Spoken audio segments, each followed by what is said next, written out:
Imagine waking up one morning to discover that your brain has been quietly stolen from you, not all at once, but piece by piece, neuron by neuron, thought by thought. You still walk, talk, and function. You still feel intelligent. You can still recite facts, win arguments online, and navigate the digital landscape with ease. But something fundamental has vanished. The capacity to sit with a difficult idea until it surrenders its secrets. The ability to feel boredom without reaching for a screen.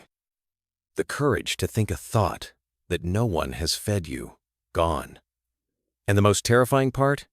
You didn't even notice it happening. This is not a metaphor. This is the quiet catastrophe unfolding in real time, in your mind, in the minds of everyone around you. We stand at a threshold in human history so bizarre, so unprecedented, that future generations, if they retain the ability to think clearly, will look back at us with a mixture of horror and disbelief. How, they will ask, did a species with access to the sum total of human knowledge become intellectually poorer than their ancestors who could barely read? How did the most connected generation become the most confused? How did unlimited information produce unlimited ignorance? Today, we're going to uncover a disturbing paradox. How, in the age of infinite knowledge, we are creating the dumbest generation in history. And I promise you, the last revelation of this video is the most shocking of all, because it exposes the root cause behind this silent intellectual collapse that few dare to talk about. But before we dive in, make sure you subscribe to the channel, leave a like, and share this video with those who still believe that intelligence automatically grows with technology. I assure you, what you'll discover today might change the way you see modern education, social media, and even your own habits of thought. Consider this unsettling paradox.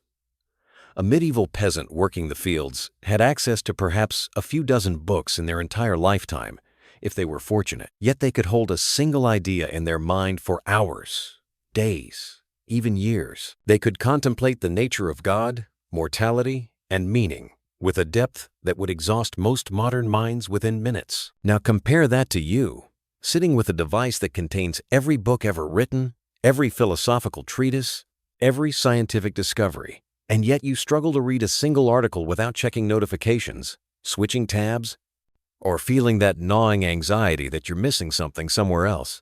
Your medieval ancestor was information poor but attention rich. You are information rich but attention bankrupt. Who then had the greater capacity for wisdom? This is not about nostalgia for a simpler time. This is about recognizing a fundamental transformation in human consciousness that we've mistaken for progress. We've built a civilization that mistakes the accumulation of data for the cultivation of understanding. We've created systems that reward the appearance of knowledge while systematically destroying the conditions necessary for actual thinking. And we've done this so cleverly, so seductively, that we celebrate our own intellectual impoverishment as liberation. Ask yourself, when was the last time you changed your mind about something important because you sat quietly with an idea and reasoned your way to a new conclusion? Not because an influencer convinced you, not because an algorithm fed you content until you submitted, but because you actually thought? If you're struggling to remember, you're beginning to see the problem. We've built a world where thinking real, effortful, independent thinking has become not just rare but actively discouraged. Punished, even. The screens glow, the notifications chime, the content streams endlessly forward. And with each passing moment, something ancient and irreplaceable inside the human mind quietly dims. We tell ourselves we're evolving, adapting, optimizing. But what if we're not? What if, instead, we're witnessing the greatest act of self-inflicted cognitive sabotage in human history? What if the tools we built to extend our minds are actually replacing them? And what if, and this is the question that should terrify you most, what if we're too distracted to notice, too fragmented to resist, and too conditioned to care? You feel it, don't you? That subtle unease, that sense that something is profoundly wrong with how we're living, thinking, and being. That nagging suspicion that we're losing something essential, something that once defined what it meant to be human. You're not imagining it. The crisis is real, and it goes deeper than you think. The decay didn't begin with smartphones. It didn't start with social media or streaming platforms or infinite scroll. Those are merely the latest instruments in an orchestra that's been playing the same haunting melody for decades. The real crime against consciousness began the moment we confused education with indoctrination. The moment we replaced the question, "How should I think?" with "What should I think?" Friedrich Nietzsche saw it coming over a century ago when he warned that the most common form of human stupidity is forgetting what one is trying to do. We built schools not to liberate minds, but to manufacture obedience. We created systems designed to produce workers, consumers, and citizens who would follow instructions without questioning the instruction itself. And we called this progress. We called this enlightenment. But Nietzsche knew better. He understood that true education is not the filling of a vessel, but the lighting of a fire, and our systems have been pouring water on that fire for generations. Carl Jung went deeper still. He recognized that the individual who is not anchored to something eternal will drown in the collective unconscious, swept along by whatever currents the crowd follows. And what have we done? We've systematically destroyed every anchor. Tradition, ritual, deep reading, contemplation, solitude. All the practices that once grounded human consciousness have been labeled as outdated, inefficient, or worse, elitist. We've been set adrift in an ocean of information with no compass, no map, and no memory of shore. This is what makes the modern intellectual crisis so insidious. It operates through a mechanism that psychologists call learned helplessness. When you expose an organism to problems it cannot solve, it eventually stops trying to solve any problems at all. This is precisely what our information ecosystem does to the mind. Overwhelm it with complexity, fragment its attention across 1,000 stimuli, reward quick reactions over slow reflection, and gradually, imperceptibly, the mind learns that thinking is futile. Better to react, better to conform, better to let others do the thinking for you. Viktor Frankl, who survived the Nazi concentration camps, discovered something profound about human nature, that between stimulus and response, there is a space, and in that space lies our freedom, our power to choose our response. But what happens when that space collapses? What happens when stimulus and response become instantaneous, when notification triggers reaction without a moment of conscious choice in between? You get a population that has surrendered the very thing that makes them human, the pause, the breath, the moment of reflection where wisdom is born.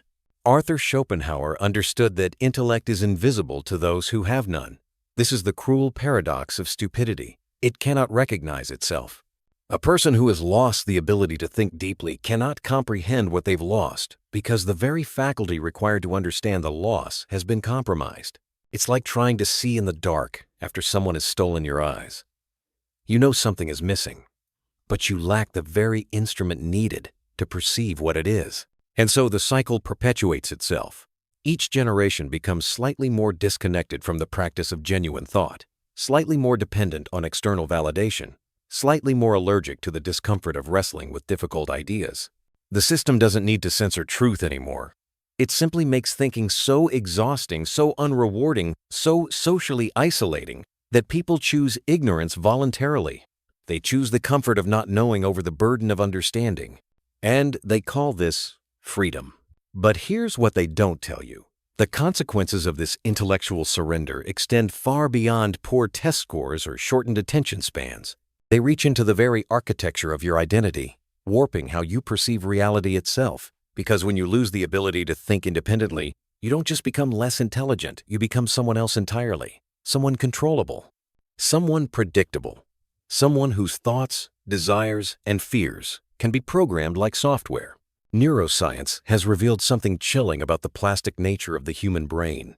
It adapts to whatever environment you immerse it in. This is called neuroplasticity, and it's both humanity's greatest gift and its most dangerous vulnerability. When you train your brain on a diet of constant interruption, notifications, pinging, videos, autoplaying, headlines, screaming, your neural pathways literally rewire themselves to expect disruption. Deep focus becomes neurologically difficult. Your brain begins to crave the next hit of novelty the way an addict craves their next fix.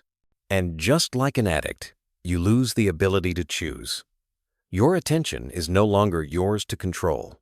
The cognitive bias known as the Dunning-Kruger effect reveals an even darker truth.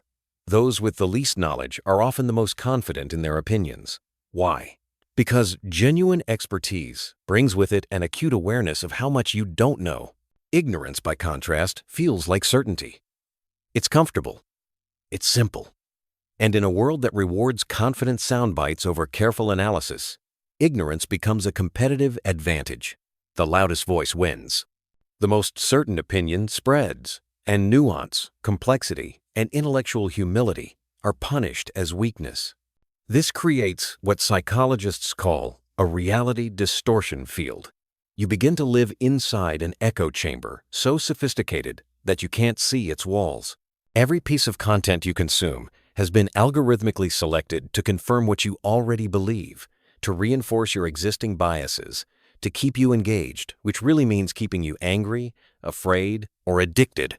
You think you're exploring the world of ideas, but you're actually trapped in a hall of mirrors, seeing only reflections of your own assumptions endlessly repeated back to you. The social consequences are equally devastating. We've created a culture where disagreement is interpreted as attack, where complexity is dismissed as elitism, where the request to do your own research means watching conspiracy videos rather than reading peer-reviewed studies. Critical thinking has been replaced by tribal thinking. You don't evaluate ideas based on evidence anymore. You evaluate them based on who said them, which tribe they belong to, whether they make you feel validated or threatened. Truth becomes whatever your community agrees upon. And communities, as history has shown us repeatedly, can agree on absolute madness. Perhaps most terrifying of all is the erosion of metacognition, the ability to think about your own thinking. When was the last time you caught yourself in a logical fallacy? When did you last notice your own bias at work? When did you examine the assumptions underlying your strongest beliefs? If you can't remember, it's not because you've become perfectly rational. It's because you've lost the capacity to observe your own mind. You've become a passenger in your own consciousness, watching thoughts arise and mistaking them for truth, feeling emotions surge and confusing them with insight. The observer has fallen asleep. And without that observer, you are simply a collection of conditioned responses masquerading as a person. But here's the radical truth they never want you to discover. You are not doomed. The cage is real, but the door has always been unlocked. Breaking free doesn't require superhuman willpower or a complete withdrawal from modern life. It requires something far more subversive: the willingness to do what the system fears most, to think slowly, deeply, independently.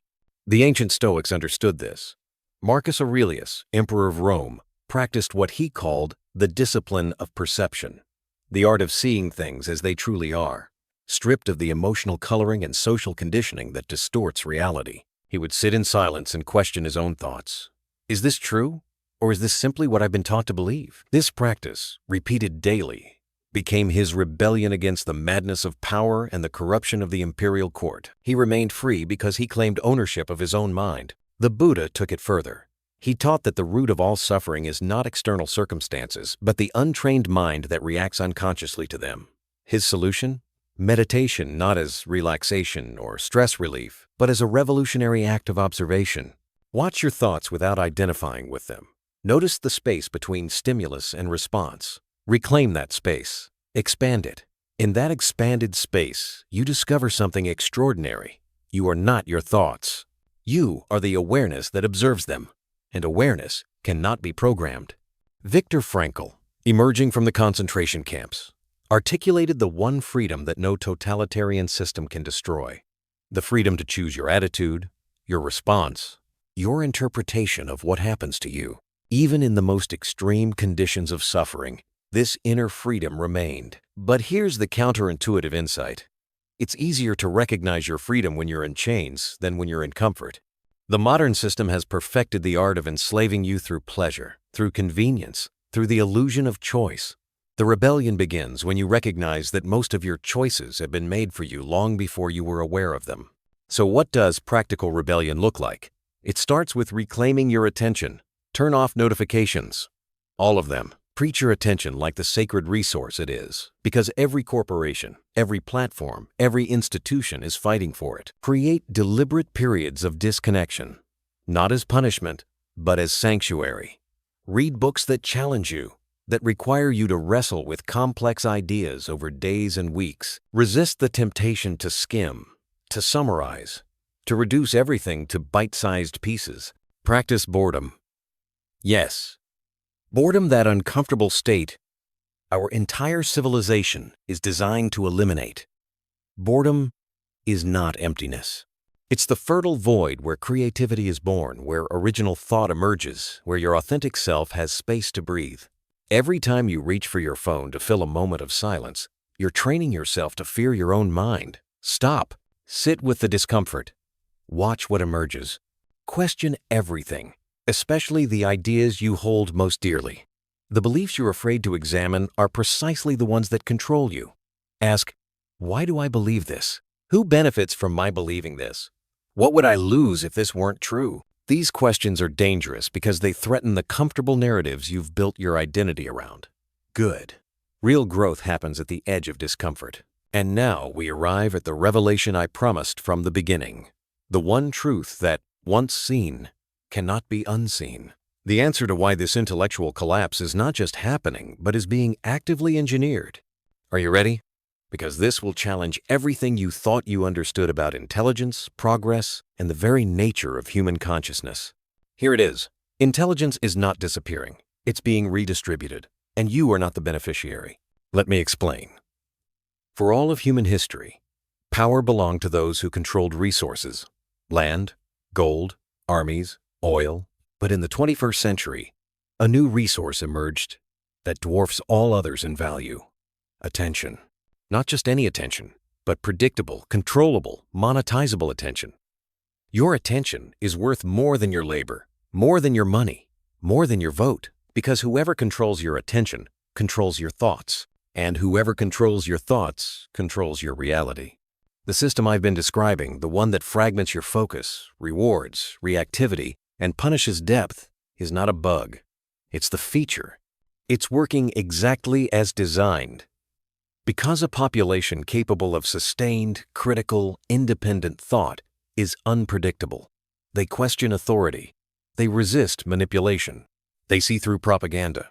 They cannot be relied upon to consume, to comply, to participate in systems that exploit them. A thinking population is a liability to any structure built on control. But a distracted population? A population addicted to dopamine hits and emotional outrage? A population that mistakes information consumption for understanding? That's pure gold. They're predictable. Their behaviors can be modeled. Their desires can be manufactured. Their fears can be amplified. And their attention can be sold to the highest bidder.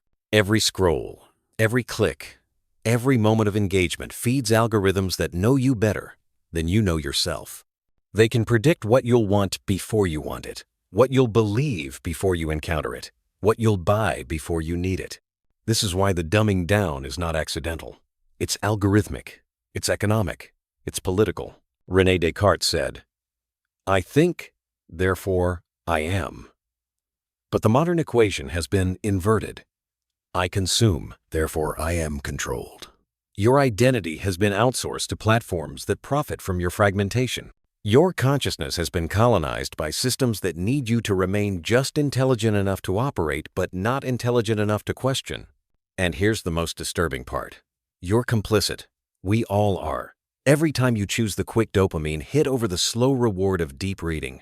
Every time you outsource your thinking to an influencer, an algorithm, or the collective opinion of strangers. Every time you scroll past something difficult in favor of something entertaining. You're not just wasting time, you're participating in your own cognitive colonization. You're voting with your attention for a world where thinking becomes obsolete. But, and this is crucial, recognizing this doesn't lead to despair. It leads to power. Because once you see the game, you can stop playing. Once you understand that your attention is the battlefield where the war for human consciousness is being fought, you can choose which side you're on. The choice is binary and urgent. Will you be a node in someone else's network? A data point in someone else's algorithm? A consumer in someone else's economy? Or will you reclaim the one thing that makes you sovereign, your capacity to think? Plato's allegory of the cave has never been more relevant. We sit chained in a digital cave, watching shadows flicker across screens, mistaking projections for reality. And when someone suggests we turn around, face the light, and see the true source of the images, we resist. Because the cave is comfortable. The shadows are familiar, and the light of genuine understanding is painful to eyes that have adapted to darkness. But here's what Plato knew, and what every wisdom tradition throughout history has understood. The pain of awakening is temporary. The prison of ignorance is permanent. Once you turn toward the light, once you commit to the practice of thinking rather than consuming, something miraculous happens.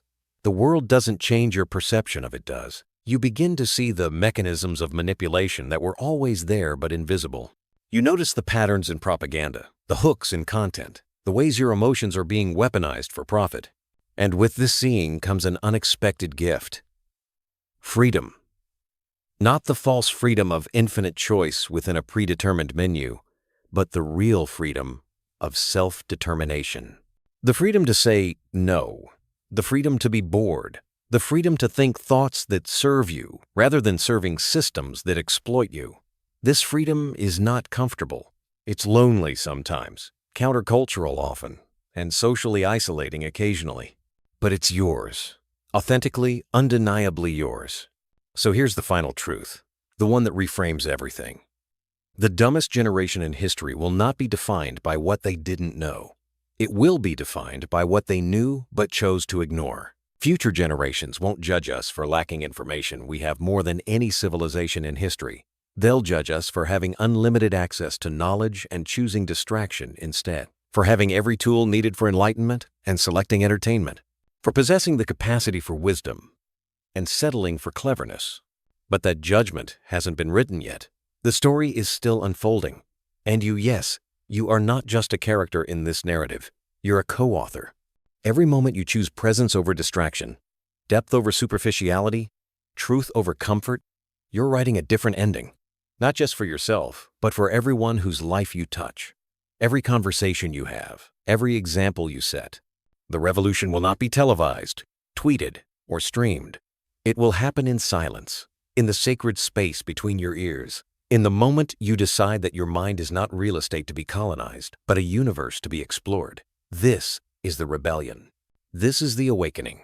This is how we avoid becoming the dumbest generation in history, not by consuming more information, but by remembering how to think. The choice, as it always has been, is yours. Will you scroll past this message and return to the comfortable numbness of perpetual distraction? Or will you pause, reflect, and begin the difficult, glorious work of reclaiming your consciousness? Because the world doesn't need more opinions, more content, more noise. It needs more awareness. It needs minds that have remembered how to think. It needs people who have chosen to be free. The future will not belong to the smartest algorithms or the most sophisticated AI. It will belong to the humans who refuse to surrender their humanity.